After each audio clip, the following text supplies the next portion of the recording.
right, hi everyone.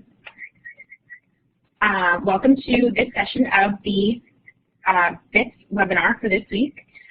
Today we have Dr. Karen Kellison here from Lord Fairfax Community College. At Lord Fairfax, she oversees her educational technology and distance learning. She is an experienced educator in higher ed and K-12. In her many years of education, she's been a faculty member, has been a program director, and also a researcher. Her passion is designing meaningful learning experiences through technology. So, Karen, if you are ready, I will pass the ball over to you to begin this week's session. Okay, great. Thanks, Kim, for all of your help. And please let me know if you are having any trouble hearing me. And I'm also going to try to monitor the chat window, but Kim is going to help me do that, because those of you who have used Collaborate and other tools like that know that it is almost like a juggling act. You have to keep your eye on a lot of things, and that can be really tricky. So yes, these are some of my qualifications, and the topic for today is about authentic assessment. Thinking about how to help students demonstrate what they know and understand, because knowing and understanding are very kind of vague out there terms, and it becomes tricky when you are teaching to assess, just how much or how deep that understanding may go. So I hope that I can touch a little bit on some ideas for you today. A little bit about where I am. I'm always curious when I'm in these webinars where people are, and a little bit about where they are. Lord Fairfax Community College is a very fast-growing community college in the Commonwealth of Virginia. It is the fastest-growing community college in our state. And we have around 7,600 what we would call, credit students, but really over 10,000 people who just come here to take professional development or business and industry type courses. We have over 75 degree and certificate programs, but one of the interesting, or I guess remarkable things right now is just our growth in online. We have about a 20%, actually a little bit over 20% growth in our online enrollments. And that includes, the number of courses that we're offering, but also they fill. Students are signing up for them. And so it's becoming challenging for us to even keep up with that growth. 7 of our transfer degree programs, which are the largest programs we have. In other words, most students come here because they intend to transfer to a 4-year institution. So the students that want to can enter 7 of those transfer degree programs and do those completely online if they want to, but they don't have to commit, and they can kind of waver back and forth. Some courses they may want to take online, and other courses they may decide, they would do a little bit better off being in person. Dean is asking about percentage of overall enrollments that are online, and I'm not sure I can pull that completely out of my head, but I would say based on probably the last enrollment reports that I looked at, we're probably about 10% right now, maybe a little greater than 10%. We have 3 locations, actually. Our main campus is in Middletown, which is kind of the upper Shenandoah Valley. And we also have another campus in the town of Warrenton and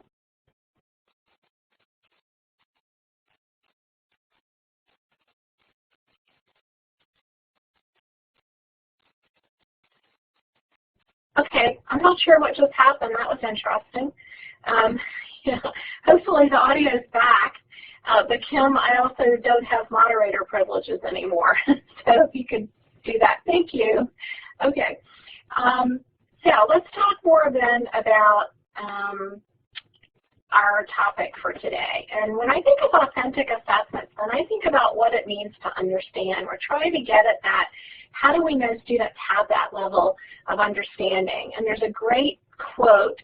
Some of you might be familiar with Chickering and Gampson.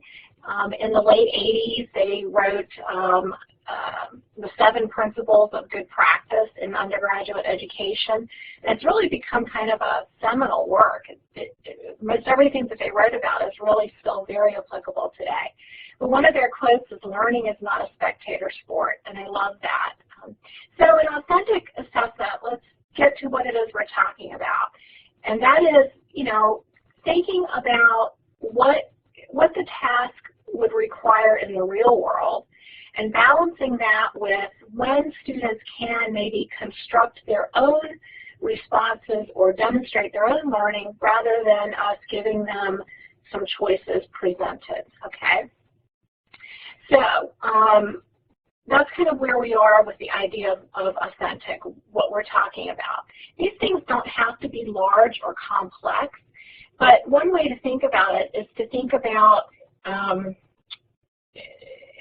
the bottlenecks in your content, the things that require long-term practice, or things that you could create some meaningful tasks that replicate what's done in the real world. So before we start, I know this isn't news to the people in this call. Thinking about authentic assessments has been around, you know, since the early days of the Greeks, trying to talk out and demonstrate out what you would really need to know or be able to do in the real world. So it's nothing new, but I wanted to just do a quick poll and see how many have used authentic assessments. And then if you don't mind, or if you want to, feel free to chat some of the things that you've done. Some of the things that you've done in a course, and if you can be concise enough in the chat to just pop it in the chat box.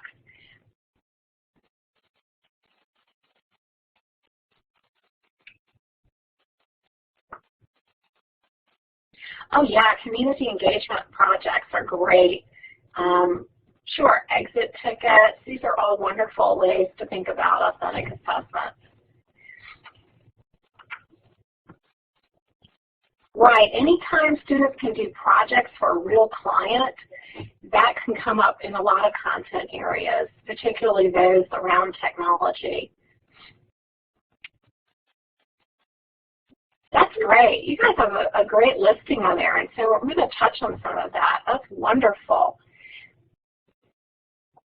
Okay, so keep them coming, but I'm going to move along to the next slide. So I've got 2 goals for the session today.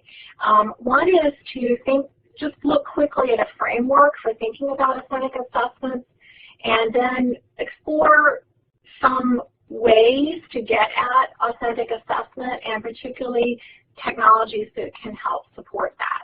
My background is as an instructional technologist, so I'm always looking for the intersection of technology and learning.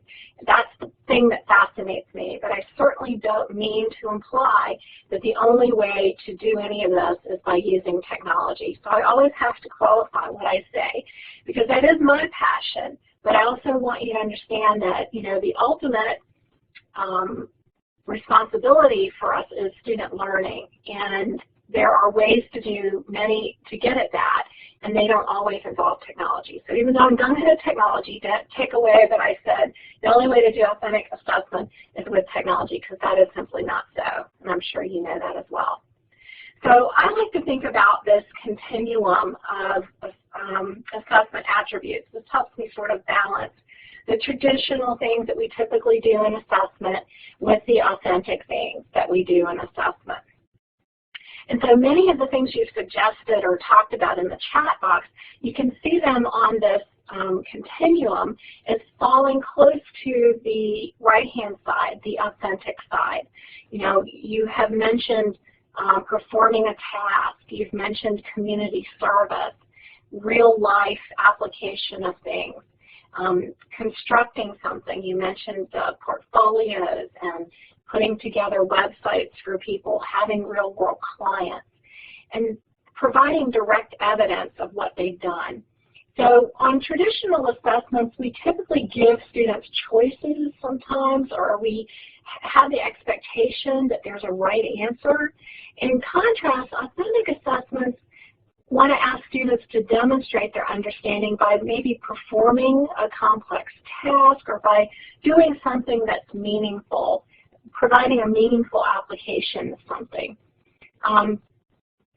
The other difference in the continuum, if you think about it, is that when we design a traditional assessment, we kind of insert in there, I don't know, I wouldn't say a bias, but someone has to create or structure that test or that assessment traditionally.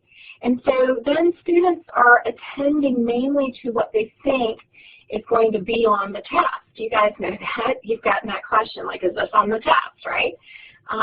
And so if you can have more student-structured authentic assessments, then students have some choice, and they also have a deeper investment in what you're teaching because they've got to apply it and they've got to figure out how it would work or how it would be applied, and it's more under their control. So when you say learner structure, that's kind of what you're saying. And you're not saying it's a free-for-all, obviously, and we'll talk about that a little bit, but you are giving them an opportunity to sort of demonstrate their strengths, but maybe also acknowledge where they need to learn more.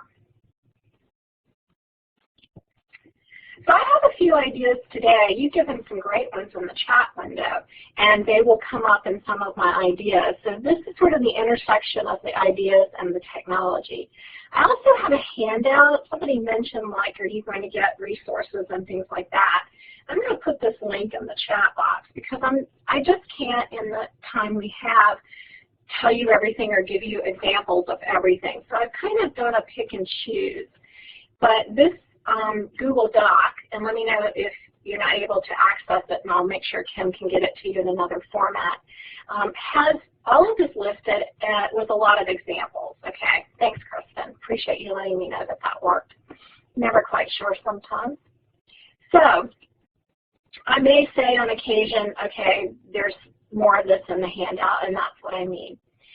So one thing that I use a lot, and most of the courses I teach revolve around instructional design or creating educational media. So those are prime courses for authentic assessment. There are lots of questions I can make up that do have some basic right answers, but a lot of it's production work. So I try to think about, in my life and my work, what do people really do when they are doing instructional technology? And then that's how I craft my assessments. The same would be for you. If you're teaching something like biology or chemistry or archaeology or astronomy or geology or anything like that, journalism, ask yourself, what do people who do this out in the world really have to do? How does their life go every day? How do they practice this profession? And then that will help you think of what an authentic assessment for your students could be. Right, so case studies are great because we all know out in real life, you've mentioned business law, I can tell you also in instructional design, and those of you who are interested in that field know this is true too, I couldn't even make up the crazy things that happen in that profession. And so creating these case studies that students have to work through is really useful. Let's start with the peer editing and critique, because generally everything I do in my job, I get other people to look at. That's kind of the way we function. If we're producing something that has some importance, we're going to ask other people to look at it. So how do peer editing, or maybe not editing, but critique, maybe you don't want peers, actually editing someone's work, but maybe offering a critique. And you can certainly do this face-to-face in a classroom with limited technology. But since I do a lot of teaching online, one of the tools that I found that's really useful for this is Google Drive, and where you can share a document there. And sharing also allows you can allow other people to edit the document, or you can set it so that people can only comment on the document. So this is an example of someone's document that's been posted, and it's been shared to allow commenting. And then you can see that on the right-hand side, the names have been blurred out, but there are names there. The student and the teacher, if it's shared with the teacher, would be able to see who had made comments. So essentially what happens in this situation, and in most times when you share something like this, you kind of highlight over the part that the comment relates to, and then over on the left, there's a comment posted.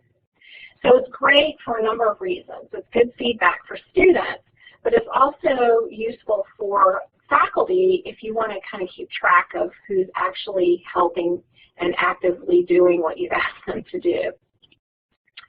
Okay, another example of authentic assessment that kind of falls in the same realm, I guess, of publishing and rating would be the use of wikis and websites. Somebody already mentioned having students create websites.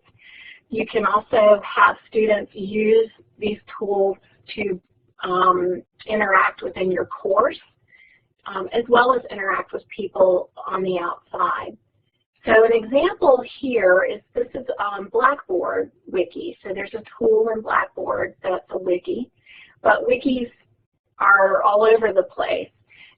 This is an example of someone who posted an issue, a case study. So a faculty member posted the issue and then created small wiki pages and assigned them to small groups so they could work on a part of the issue. So that's one way that our work is public, because I know, at least in my work and probably in yours, I can't do a lot of examining of things without sharing it with other people. That's sort of the realm of the work. The same thing here. If we have a case study, I'm not going to solve all of the cases or problems by myself in my profession, and most people don't. You usually have to sit around and hash it out with some other people. So one way to do that is to have a wiki. Start with a case study and let smaller groups pick it apart, or there are infinite other ways you could use a wiki. The point being that it's sort of a web page that can be edited and can be made public to everybody in the course. In Blackboard, it would have to be everyone in the course, but if you chose another tool that had more access outside of Blackboard, then you could certainly involve experts as well. They could come in and comment on the analysis of the case. I have also known faculty who built a course textbook this way. They couldn't find a really good textbook for their course, or the textbooks were very expensive. So they used the wiki and assigned topics throughout the semester and had small groups work on them, and essentially built a course textbook by assigning topics to small groups. And then every semester that would just be improved upon by the next class and used as the course textbook. So that's kind of an interesting way to use it as well. Somebody mentioned portfolios in the chat window, and I'm so glad, because that is another great way to assess what students are doing and how deeply they might understand something. And portfolios actually are becoming almost an expectation in the work lives of most people. I know we've been having that conversation here at Lord Fairfax about asking, as part of faculty evaluation, instead of just checking off a lot of things, asking faculty to keep a portfolio of their professional work over the course of years and to talk about that. That's a really nice way to assess learning, but also a nice way to help people become more self-aware of what they've been doing and how much they've learned. So this is an example of Google Sites, but portfolios are not limited to Google Sites. There are lots of ways that you can keep them. Blackboard does have a portfolio tool. It's not something that we have use of here, but some of you may have access to that as well. One of the key things about keeping portfolios, though, is to really let it be a work in progress. You can have several different kinds, but a work in progress or a reflective portfolio is a really great way to have an authentic assessment that involves students participating or being reflective. This is a little hard to read, but there's more information on the handout about portfolios. But this one is an example of one that I've used and done in an undergraduate course. And so we get back to that notion of if we have an authentic assessment, then we've set up a situation where there's not going to be one right answer. But it's not a free-for-all. You know, I always tell the story of when I used to teach third grade, and one of the assignments was, you know, the 3 types of rocks and that kind of thing. And I thought, well, I'm going to be a really creative teacher, and I didn't know it was called authentic assessment, but it just felt right that I would ask students to do something to show that they had learned about the 3 types of rocks. So I just said, you know, I want you to collect 2 examples of each of the 3 types of rocks. Okay. Well, what I got was anything from a bag full of rocks to something that looked like a museum display where they've been glued down and labeled and that kind of thing. And that's when it dawned on me, you know, if you're going to do something like that, then you've got to be very explicit about the expectation. You know, what constitutes good has to be made explicit. So for every assignment that I give that's more on the authentic base, I always have what are called assignment guidelines, where I start off with kind of the rationale, why am I asking you to do it this way, and then what the expectations are, you know, what has to be in this. So I kind of chop this up, but it basically tells them they have to have a home page and what needs to be on that, and that each artifact or each thing that they include has to have a reflection, because reflecting on you know, what was the purpose of the assignment you were given, how did you deal with it, how did you work through the difficulties, what more would you need to practice or learn. And so helping them be reflective is key. So I'm checking on Larry got the link. It's a link. My handout is a link in the chat box if you missed that. And there's a question about what do you do if they don't want to post personal information on a website. Well, you can kind of limit that. If you're using, we have as part of our login at our school access to Google apps, Google things. So it's not like they have to go make an account or anything like that. They don't. The other piece of that is some tools will allow you, Google Sites will allow you to keep that site private so that only the people who have logins to it can see it. So if a student is asked to create a portfolio, but they don't want all of that information out on the web, then they can only share it with you. That would work, and they could do that, and it's not out there for everybody to see.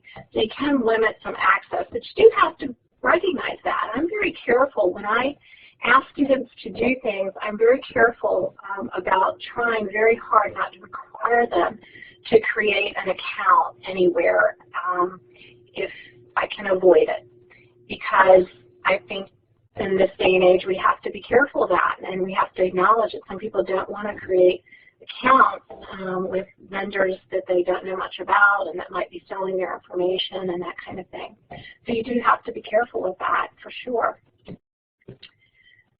Group work, the dreaded group work. But group work is authentic. You guys and I know this. In the work that we do on a daily basis, very little of it is done by ourselves, most great ideas didn't come about from one person sitting in a room. So group work is kind of a reality, and there are ways that you can work this in as an authentic kind of assessment as well. Maybe at the end you're going to assess the entire product, but part of that can be their participation. And with online tools, grading participation, at least in my viewpoint, has become wonderful. You know, in the old days, you had to survey the students in the group to ask them, you know, did everybody do their part? And somebody was always griping about somebody didn't do this or do that. With the online tools, the nice part of it is it keeps a pretty good record of who did what and when. And so when students try to say, well, I worked on that document and I wrote everything that's on page 2, it's really easy for you to look and see whether they did that or not. So I kind of, even when I'm teaching face-to-face, when there's group work involved, I make them put it where it's public to me and I can see what's going on. Yeah, so using your school email might be a way for them to create an account without giving away personal information. It's a good point. So this is an example of, this is on Google too, and I'm not pushing Google, it's just that I love some of their products and I use a lot of them, so some of my examples look like this. Once you have a Google login, you can get to Google Sites, but Google Sites is different from Drive, so you have to approach that a little differently. So this is just a document that's been shared, and because students have to log in, then everything that they do is color-coded, and this is happening real time. So you can actually be talking on the phone, and everybody logged into the document, and everybody working on it at the same time. So this is what it would look like. The flip side of that is that most online tools, and this is true of the Wiki and Blackboard, of using Google Sites or using the documents in Google, there's a running history of who wrote what, and it's called the revision history usually, kind of pretty common term there. So it's very easy for me to look to see who's been active here and what they did while they were here. You know, this even is a feature of Wikipedia. Wikipedia has revision histories, and you can go and look and track a site all the way back to a page all the way back to when it was originated. The nice thing is that usually they're somehow color-coded so that you can really not only go back in time, but also go back in time and see by virtue of the color who has done what. So for a faculty member, revision history is a great way to keep tabs on these authentic assessments, because it can be, when you're having groups working together, that can be tricky. Another way to be a little more authentic is to teach students or have students do some data collection and some analysis of that data. So instead of always providing them with the data to deal with, have them collect it. And so this is one way that they could do that. One thing that I do to try to increase their self-knowledge, which is helps understanding. If they kind of understand where they are and where they need to go, that goes a long way in learning. So one thing that I do is at the beginning of a course, I do a little survey, and because most of my courses are going to require technology, maybe it's a little bit easier for me, I'm not sure, but I ask them things like, you know, how much do you know about how people learn? How well do you know Microsoft PowerPoint? And it can be a range from I know nothing to I could teach others about it. I use Google because it has a really quick little way for you to get a summary. Let me see if I can show it. So when I collect the data in the form, it goes into a spreadsheet, and on the spreadsheet I can quickly choose Show Summary of Responses, and I get these really nice little graphs. Okay, so why do I want that? Well, then what I do is during class, I don't talk about individuals, but I go in there and I pull out graphs that show maybe a sort of like this one. They're all across the board. Some people picked one, some people picked 5. Some people know nothing, some people could teach others. And I show that to the class and I tell them, I want you to reflect on where you fall here, because then you know that when we get to that particular area of our content in the course, you know where you are. You know if you're going to need to put more time into this, or you're going to know that you have an expertise that you can share with others. And I feel this supports the idea of authentic assessment, because that requires me to behave as I would in the real world. And in the real world, there are going to be times that I don't know very much about something, but I'm maybe working with people who know a lot more about that something. So my responsibility is to learn a little more. Their responsibility is to help me learn a little more. So I find that's a really powerful activity, probably for a number of reasons, but particularly in that kind of self-awareness that students need when they're trying to take a little more responsibility for their learning. This is an example, and this came right off of a handout link that I shared with you. This is a project that is kind of applies to application and interpretation of what's going on. So instead of continually giving students data that doesn't relate to them at all, in this class, when they're talking about your diet and what should be in your diet and calories and proteins and things like that, instead of just giving students data that doesn't relate to anything or anyone they know, let them record their own. So they collect data about themselves and about what they're eating and drinking and how much they're exercising, and then relate that to everything that's going on during the learning in the course. They can come back to their own data. So this is an example of you collecting my own data and using it in an authentic way. But you can also have a setup where perhaps the whole class is collecting some data. I know a faculty member who teaches statistics who does this all the time. They collect all kinds of data that they use then in their statistics problems. Interestingly, it just seems to go a long way in keeping students involved and related to what's going on.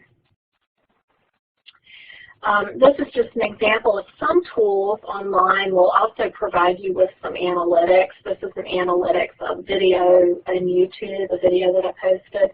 And there's sometimes a way that you can use analytics. For those of you who mentioned doing client projects, one of the things that clients like to get back are some kind of analytics about how useful what it was that you created was. So if you're creating websites, then they might want some usability information.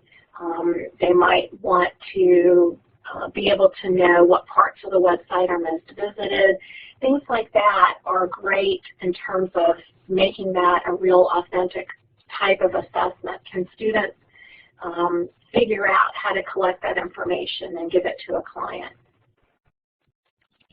I'm going to pause for a moment here so that you have a chance to put, if you have any lingering questions.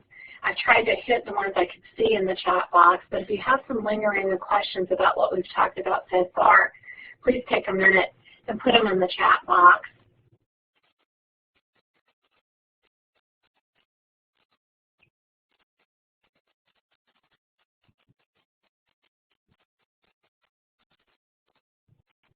I'm getting applause, so that's a good sign. I'm going to keep going, but keep on typing if you're working on it. Student-led discussions. Okay, so how to be authentic with those discussions. Managing your time. I've been doing this a long time, so I guess it's not that it's not a tremendous time management thing for me. Except sometimes when I'm having to grade a lot of these, I think, why didn't I just give them a test? So I have had those thoughts before, but you do have to do it for a while. and don't try to do it all. You know, look at your content area and pick that place that's just always a hassle. And you guys know it. You know, where in your content are students always confused? Do they never seem to get it? Pick that place in your content and work there. Work within that place. Right. Add them one at a time. Perfect advice. And add them to places that you hate to teach, the content bores you stuff, you know it bores them, or it's just such a challenge you always are left wondering if they walk out of your course really understanding that thing. So those are good places to start as well. But don't try to do all of this. You're exactly right. So in discussions, I will tell you something that has really changed the value of discussions in my courses, and this is face-to-face and online. Because even in a face-to-face class, there's no time. There's not enough time for really good classroom discussion. In fact, this was part of a study I did 14 years ago about the value of discussion in classes. And teachers talk about 90% of the time that they say they're having a classroom discussion. So that can tell you a little bit about those discussions. So think about switching it up and have students lead a discussion. You know, you could come up with the starter, you know, come up with something that they can really invest in, something that might have a context in real life. This is just one example. And then teach students how to moderate or lead a discussion and assign it out. So I could have a calendar where I say, okay, Karen and Joan, you know, this week you're in charge of the discussion, or these 2 weeks you're in charge of the discussion. And so those students' job is to repeat, rephrase, value people's participation, moderate a discussion. And the sidebar of doing this is you're teaching a really good skill. The skill of listening, of keeping an awareness of who has spoken in a discussion. You're teaching them how to keep a discussion on track, and this is really a great life skill as well. Okay, so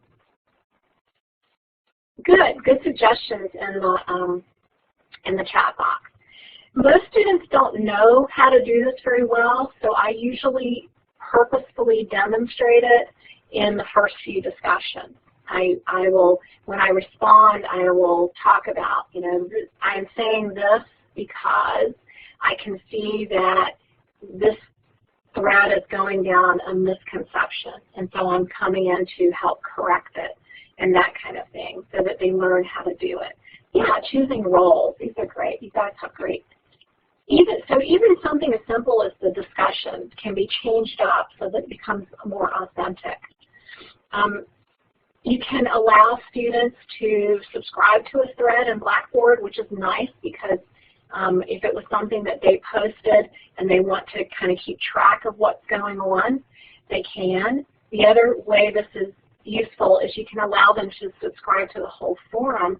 So if I have been assigned as a moderator for a particular forum, I will subscribe to it, and that way I kind of get a notice every time people post to it. So that's a really handy thing that Blackboard has built into it.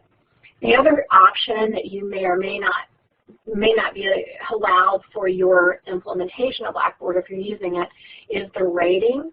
So you can allow students to rate, but again, you need to put some parameters in there. And when I ask students to rate, for example, I have a discussion board which is kind of a help board. You know, if you need help with something, put it here.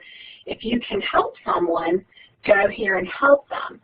And what I do is then I have students rate if someone tried to help, if someone offered help and it was really useful, I ask them rate it. You know, if I tried to help you and what I told you to do was really useful, you know, give me a rating. If it wasn't so useful, it's okay to give me a little bit lower rating too.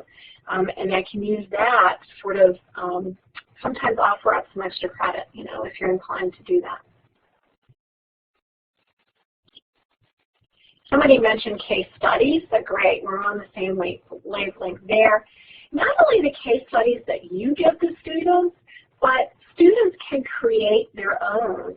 And some people aren't aware that a program as simple as PowerPoint can allow students to create a case study that kind of demonstrates a deeper level of understanding than them simply just coming up with an answer. So this is an example of a case, and in order for me as a student to create this, I would not only have to think about what might be the right thing to do, but I have to think about the other two options. What are things that people typically do when they need to confront someone about not doing something? Okay, so if that were my content, I'm sure would have been talking about that in the teaching and learning experience, but how do I know students really get that? And one way to do it would be to ask them to create a case study and use PowerPoint to create these options, kind of a branching interactive scenario, so that I have to think about where do people go wrong when they have to confront somebody at work about something, and then provide some explanation about it. PowerPoint's really powerful in that way. I'm certainly not going to teach you all about that right now, but I just wanted to show you that basically anything you put on the PowerPoint slide can become an object that has an action.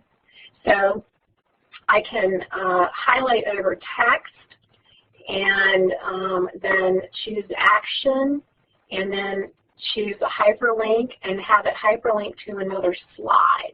Okay, so it's very nonlinear. If I put an image, like in the last example, let's look back to that. These are actually text boxes, and the whole box can be made into, because it's a text object, the whole box can have an action.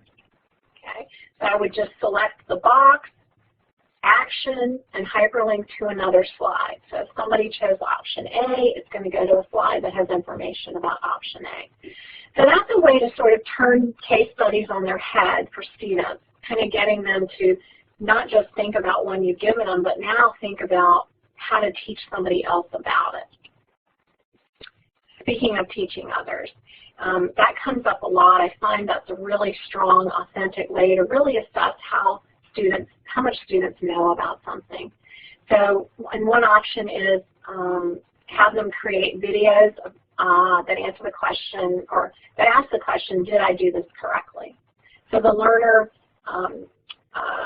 creates something, a video could be, or they could create an explanation of how to do something, but videos are a little bit more fun. And then it's presented or posted, other students can see it, and other students react. Was it done correctly? Identify what was done correctly, or explain what was not done correctly. It's kind of a fun way. They can create these, or you can find these. One example I see a lot is when people are trying to teach interviewing skills. There are a lot of those videos around, and students can just talk about or respond in terms of what was done correctly and what wasn't.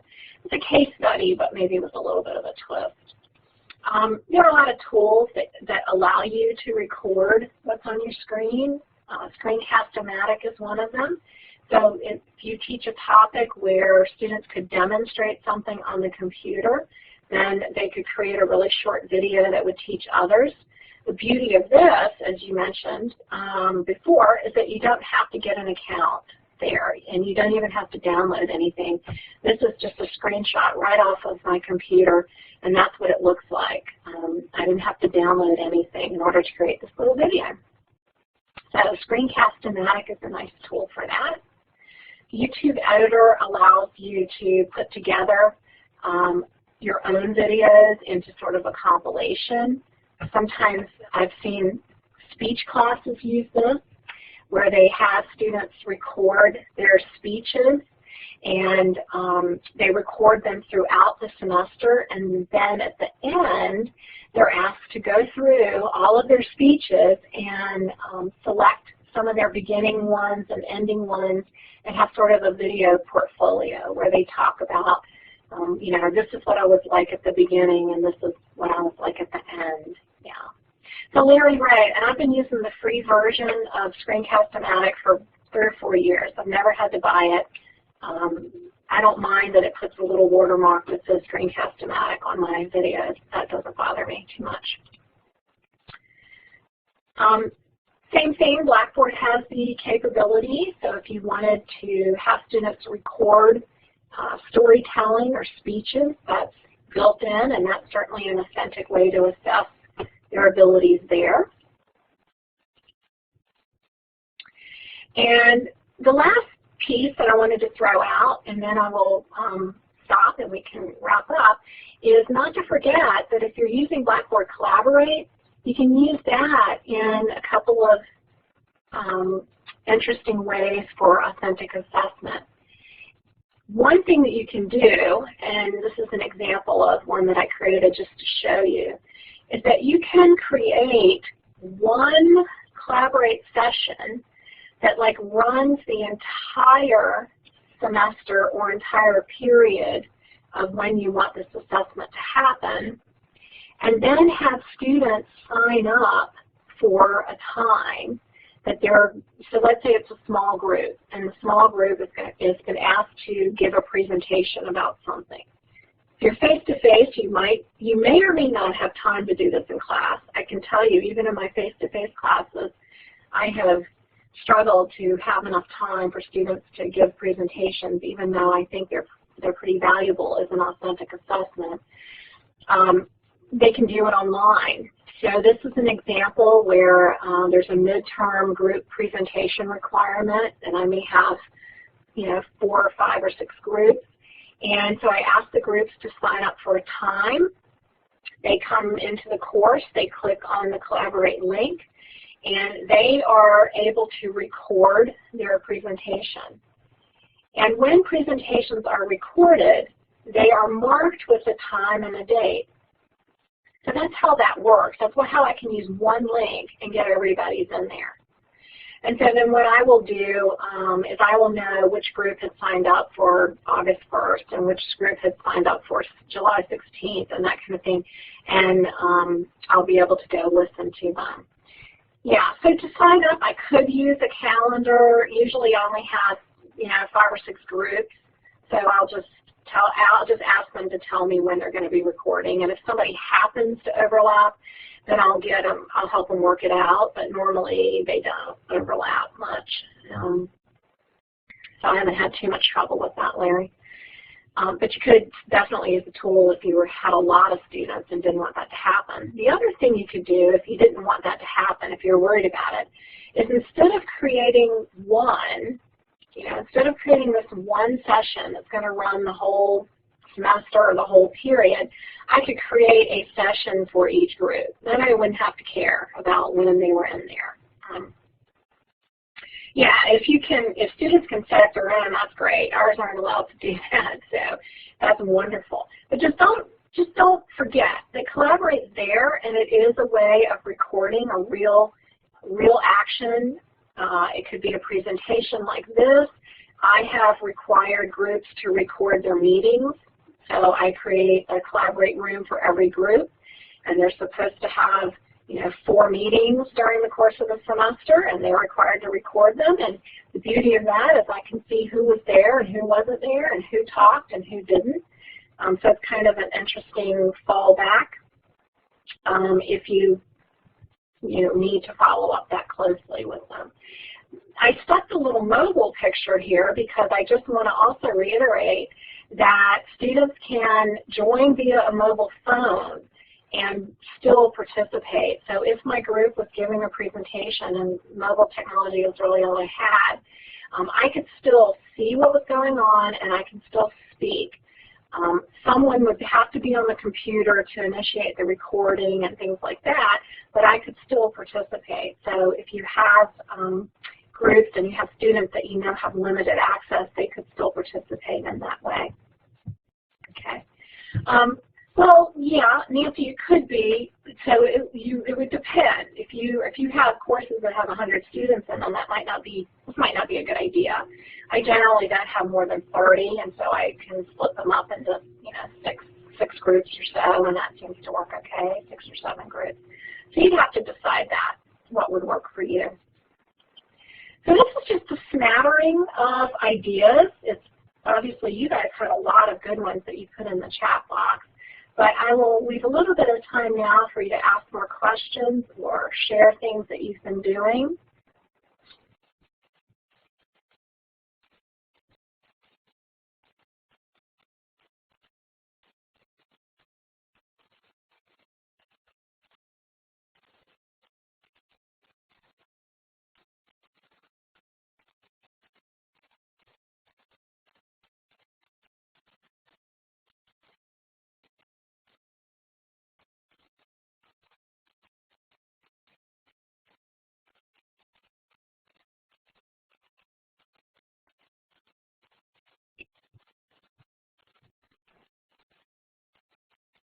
Well, I hope I haven't totally overwhelmed you, but I'm not getting a lot of questions, so I will go ahead and say thank you for coming today. I hope you're walking away with something you can use. Keep in mind the authenticness of your assessments. Come up with things that, even if you come up with one thing that you can use, I will let Kim wrap up the session if she needs to say anything else. Sure. I just want to say thank you again, Karen, for a great presentation on authentic assessments, and I hope everyone in attendance has some new ideas to apply to their classroom settings. So thanks again for joining us. We will be back on next week for office hours. And also look for a recap follow-up email early next week with the recording and any of the additional resources that Karen shared with you today. Thank you. Thank you all.